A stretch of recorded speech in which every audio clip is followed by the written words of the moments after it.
এখন বর্তমান সময়ে একটি বিষয় দেখা যাচ্ছে, ব্যানার কিংবা পোস্টারে যারা বক্তব্য দিতে যাবেন তাদের ছবি প্রিন্ট করা হচ্ছে। আর এই বিষয়ে প্রশ্ন করা হয়েছে আমাকে।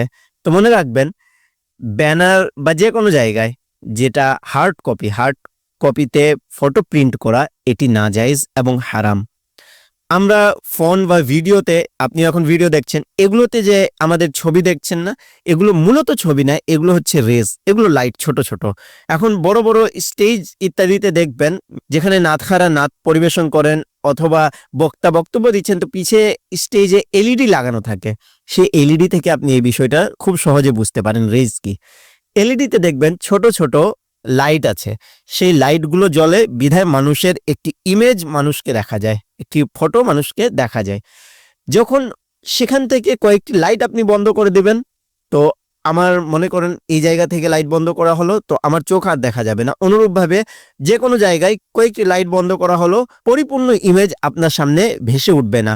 সুতরাং সেগুলো তো লাইট, সেগুলো ছবি না।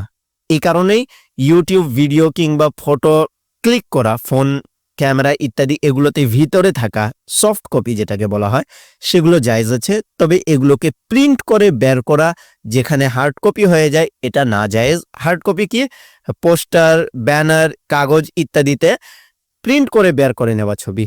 আর মনে রাখবেন, যেই ঘরে ছবি ঝুলানো থাকে সেই ঘরে আল্লাহর রহমতের ফেরেশতা প্রবেশ করে না।